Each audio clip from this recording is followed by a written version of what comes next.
share about the work that we've been doing recently. I would say that I think my job and this presentation is about sort of applying, it's about two things. It's about applying the resilience lens to preservation, but then also the preservation lens to resilience. And just kind of thinking about how the two can be better integrated, where you're, understanding the value that cultural heritage, older buildings, places bring to this resilience conversation. So with this presentation, I'm going to give you a little bit of information about how working at the Preservation Green Lab at the National Trust, we demonstrate the value of older places, buildings, and then I will sort of shift to the conversations that I've been having, the dialogue about how you really integrate resilience and preservation, and what does like the next generation, the next few generations of preservation look like with this new reality that we live in, with climate change being so apparent and urgent in many of our communities. So as David mentioned, I'm with the National Trust for Historic Preservation, and really we are about places. I think that that's a really nice sort of combination of buildings specifically as well as people. And that's something that we are, kind of the framework that we are doing our work right now. We have a campaign that's several years old now called This Place Matters. And it's been a really successful local community organizations, individuals that own old buildings, live in old buildings, love old places, have been using these little signs that we have, taking photos, sending them into the trust, and we share them. So it's really talking about place, and so that merging of both the buildings and the people. Next. And then Preservation Green Lab is the research lab at the National Trust. And what we do there, we're a team of 5 people spread out across the country, originally founded in Seattle, which is certainly a mecca for sort of sustainability and progressive green policies about the built environment. And so we were founded there to really work on this message that older buildings are valuable. And not just from a purely preservation perspective, but also from a local economic development perspective, from an environmental perspective. And so that's really what we do at the Green Lab, is we combine research, demonstration projects, policy work to try to elevate this message of the importance, the value of these older buildings. So one of our reports, this is actually the first report that we started with to kind of introduce ourselves to both the environmental community as well as preservation community, was we developed this report called The Greenest Building, and it just looked at the environmental benefits, it quantified the environmental benefits of building reuse and renovation as opposed to demolition and new construction. And so one of the biggest takeaways, I think, is that we were able to quantify and determine that it takes between 10 to 80 years for a new energy efficient building to overcome, through efficient operations, the climate change impacts created by its construction. And so we're really using this report, as well as many others at this point. It's become a really nice resource, I think, for people to point to when, either it's a local preservation organization that's trying to advocate for the saving of a building instead of demolishing it, come up with a creative adaptive reuse plan, or even environmental advocates who are looking at ways that cities can, decrease their carbon emissions and become more sustainable. Another thing that we look at is energy efficiency in old buildings. So we have a couple of reports there. One is looking at windows, and we were able to measure and quantify, once again, the sort of value, the ROI of doing a variety of different sort of window retrofit intervention strategies that would, decrease the amount of air coming in and out while maintaining the old window. And so we looked at it in a variety of different climate zones, and actually was able to determine that there's, kind of a whole host of a combination of strategies that one could do with their historic windows to both be able to retain the windows as well as save energy through a combination of these different strategies. And then the other one is realizing the energy efficiency potential of small buildings. So this was specifically looking at small commercial buildings, and where are the opportunities to save money and energy. So we spent actually quite a number of years kind of becoming the, what we would like to say, an expert on older commercial buildings and the way that they use energy, the way that they are constructed based on sort of like local vernacular styles, and how all of those various characteristics, regionally or nationally, those characteristics of these buildings influence the energy use and then energy savings potential of the building. Next. Out of that report came a project that we are currently in the middle of right now called America Saves. And this is a Department of Energy funded project where we are working with commercial districts, older commercial districts across the country to really help better connect small business owners in these often older, smaller commercial buildings with energy efficiency programs, with utilities, to better connect those two parties because often the under 50,000 square foot building, when it comes to energy efficiency, that's the overlooked section of the market.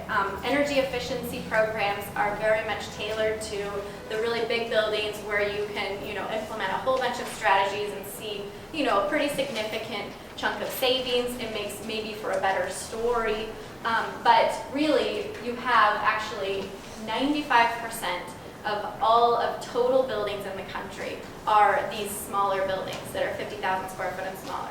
So, we have a lot of buildings to kind of start chipping away at and better connecting those energy efficiency programs with those buildings. Yes? Okay, this is our most recent report, and this is called Older, Smaller, Better. So this is really where we start to kind of zoom in and take a look at, all of those, all of the benefits of older, smaller buildings in neighborhoods from all of the various lenses that you want to look at, from the local business to the kind of social fabric, the neighborhood character. And so what we were able to do with this report is the subtitle here is Measuring How the Character of Buildings and Blocks Influences Urban Vitality. And so we looked at 3 key measures. We really looked at a whole bunch of different type of data, from cell phone usage and where that's going on at certain hours, maybe late at night, so we can kind of better understand where you have a lot of activity and where people are hanging out and how that sort of intersects with the neighborhoods that have older, smaller buildings, and if we can say something about that. But at the broader level, we were looking at 3 key features: building age, diversity of building age, and then granularity. And what we did with that is we used a 200 meter by 200 meter grid system and kind of laid that on top of a city, so we were able to compare apples to apples across the city, really focusing on the mixed use, more of the commercial corridors of the city. Okay, so some of our findings, which I think are really exciting and help kind of make that case for older, smaller buildings. I'll just walk through them really quickly. So older mixed-use neighborhoods are more walkable. Older commercial and mixed-use districts contain hidden density. I really like this one because density is a conversation that, it goes on. It's at the heart of many conversations in cities, especially hot market cities. And what we were able to find is that the hidden density part is, if you see this space right there, I don't know if you can see it very well, but it's basically, I don't know, it's probably a 25,000 square foot building, an old automobile, sales center in Capitol Hill, Seattle. And what it is now is it's a whole bunch of different businesses. It's called Melrose Market. So you have they're all local businesses, not taking up very much space at all. You have on the ground, or in the basement, you have an event space, which runs, late at night. You've got these businesses up on the floor that are running throughout the day. You've got like a, kind of like an early morning coffee shop. And so this building, just this single building, has like something like 20 businesses, 20 local businesses, however many employees, I can't remember, and it almost runs 24 hours. And so it's like this little kind of like mini machine where there's like all of these things going on in one building. Number 3, the creative economy thrives in older mixed-use neighborhoods. I mean, many of these things, I think we kind of inherently know this about cities and where there's a lot of energy going, but this report actually was able to, statistically prove that this is going on. Number 4 is older, smaller buildings provide space for a strong local economy. And then number 5, older business districts offer more opportunities for women and minority-owned businesses. Okay, so I'm going to shift gears. Now that was a bit of just an overview of what we're doing at the Green Lab, kind of touching on a variety of things. So why climate change? This is another excerpt from the Pecanago Call to Action that Adam mentioned. And I'll just read it. Recognizing that cultural heritage is a human right and that the changing climate puts some aspects of cultural heritage at additional risk. We really feel like at the National Trust, we are in the business of saving places. And this is a new thing that we are having to save places from. And it's just, it's a game changer really. And so just learning how to integrate that, incorporate climate change into our work is really what we're doing right now, and having a lot of conversations and figuring out, how you actually do make those decisions. And then how, if you can save something, how are you going to save it? You might not use the same techniques that you have used in the past for saving places. Okay, so what? I think there's a new call to action. So this is the call to action for not just preservationists, but could be specifically for preservationists depending on the audience. But I think it's really for everybody who cares about places. That we need to get involved. We need to better understand what's going on in our communities. Like this really is, like I said, a game changer. It's not just about saving places from demolition anymore. It's about the impacts of climate change as well. And then also moving beyond the kind of capital H historic and capital P preservation. And so really thinking about old buildings, not just from the sort of original green, the environmental value of having an old building, but also now we have to factor in things like flooding on those old buildings. So it's not, it's not good enough anymore to just say, well, it's an old building, it's great, it's good for the environment. We also have this kind of added layer of impact going on in consideration. So how are we going to start doing this? How are preservationists? How is anybody who cares about places? I think that the preservation framework and knowing about places, thinking about places, offers a unique perspective and contribution to this resilience conversation. And it's one that, as Adam mentioned, it's missing from a lot of policy conversations, planning documents. And so we just basically are trying to advocate for having this perspective included. And then we also need to think about how we can retrofit these buildings for the future. So this, like I said, this might include sort of new strategies and new tools, new ways of retrofitting historic buildings. Okay, who is going to be involved? I think that this is, everyone. It's preservationists, but then also anyone who cares about places and loves places. And the thing that we have really began to understand is that, we can't just work within, at least the National Trust, we can't just work within the same kind of networks that we typically work with other preservation organizations only. It's about coalition building. That's why, we're working with Adam and the Union of Concerned Scientists and bringing in other perspectives to address this in a multidisciplinary way. Okay, so because I am at a national organization, I have sort of a great understanding of some of the things that are going on in the field currently, especially as it sort of relates to preservation, maybe coming from preservation organizations, but not only. So here's a really cool example from Marin County. California. It's something that it was a community engagement tool developed by the county of Marin, and it's called the Game of Floods, and it specifically highlights like historic places in this map. So not only is it a kind of like standard community engagement tool where you're looking at a city using the participants at the meeting to help make decisions about how you would retrofit this town, how you would, decide which type of strategy to implement. It also includes that layer of preservation and historic places. Next. Okay, this is Texas. The Galveston Historical Foundation, because of where they are located, their entire history has been dealing with a lot of disruption and change, particularly driven by storms and water issues. And I just wanted to include this historic photo up there, actually, right after the 1900 hurricane.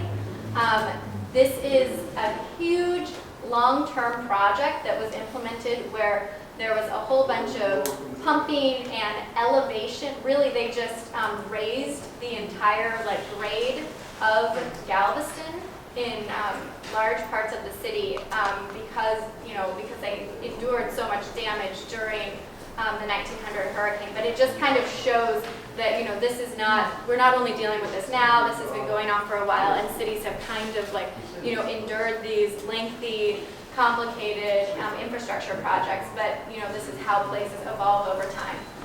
The Galveston Historical Foundation specifically is doing a lot of great demonstration work. This is their Green Revival House here, where it pairs, I would say, resilience measures, climate change measures, as well as energy efficiency, all in a single kind of simple vernacular home in Galveston. So they're really using their city as a test bed for how you become more resilient.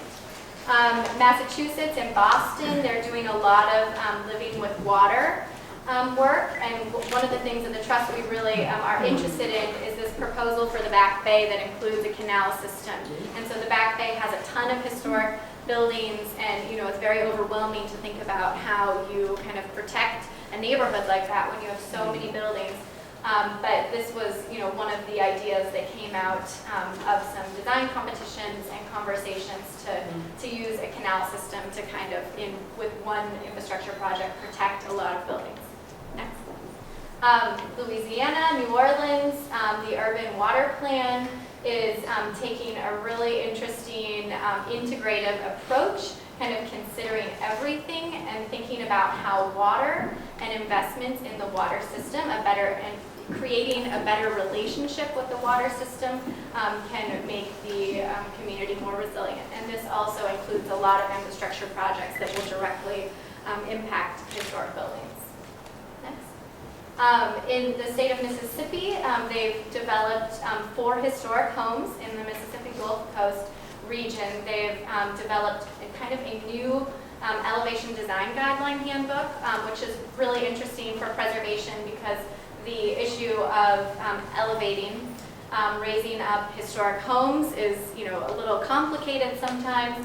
And so the state of Mississippi just decided, we know our buildings, we know our landscape, and we're going to come up with some really nice kind of decision-making tools and design guidelines to help influence building elevations. The state of Maryland is with the city of Annapolis specifically addressing this issue, this sort of disconnect, not between preservation and resilience necessarily, but specifically between preservation and hazard mitigation. And this is something that a lot of people are talking about as of late. And what the city has done is they have developed a cultural resources hazard mitigation plan that firmly integrates the two. Rhode Island, it was mentioned the Keeping History Above Water Conference. This was the first of what hopes to be an annual event, and I think this is a really important event to bring together a lot of people, not just from preservation, but people who care about places, who live in neighborhoods where this is impacting them on a nearly daily basis, to come together to basically develop new strategies and paths forward.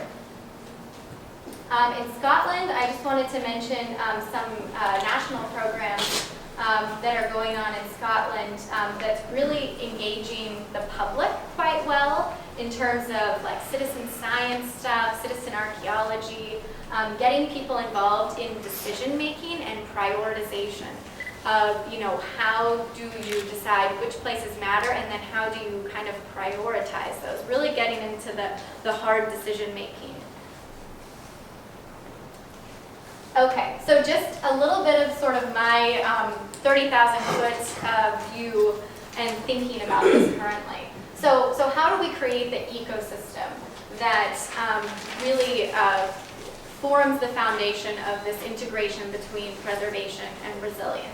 So I think some of the good words that we are using quite often now would be adaptability, flexibility, and creativity. Now, some of these words, or one or two of them, might not be typical words that you use within preservation conversations historically.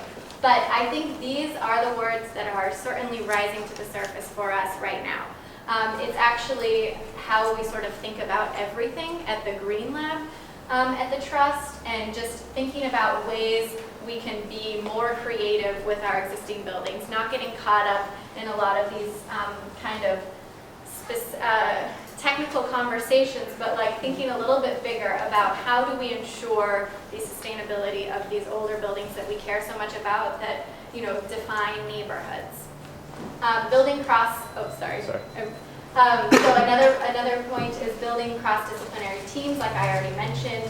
And then I think that the issue is really twofold. Older, smaller buildings are important from the environmental, social, and economic perspectives, but we have to take a new approach. And this would be one that embraces the adaptability, flexibility, and creativity. Okay. So some of the new approaches, just real quick. Sea level rise is a game changer, and so we do need new approaches.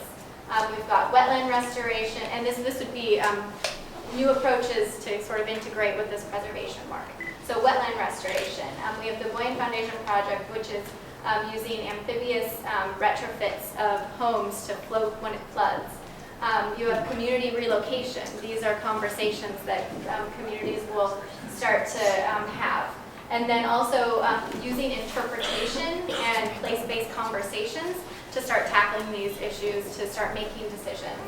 And then the Army Corps of Engineers is actually a resource that many people don't know is out there. They have a non-structural team that does a lot of really interesting work, and they are specifically interested in working in old places.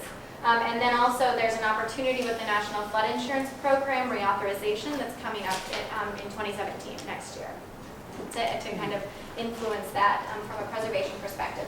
We also, as Adam mentioned, and touched on this already, we have international coalitions that are already starting to form around cultural heritage and preservation, trying to influence some of the international decisions, policy work, and conversations going on, like COP21, COP22, Habitat 3 that's happening in Quito later this year, and then also some of the various international frameworks for decision making and planning. Okay, so last slide. What can you do? I just want to share some of the things that we have that are available for you to, you can sign the call to action that was mentioned. You can join the conversation. We have a listserv called Climate Heritage. And then there's a number of events that are coming up that are similar to this, really looking at that intersection between preservation, place, and climate change. And then we also have our This Place Matters photo campaign that we are really asking for a lot of people to send in photos that directly relate to climate change and place. And then we have this really great new partnership with a woman who is running a project sponsored by National Geographic called America's Eroding Edges. It's a lot of stories and multimedia about places in the U.S., territories, and continental that are facing these issues right now, and they are right on the edge. These are places that we often might not even think of as being in America, and that's also another interesting layer. And if you have any other questions, you can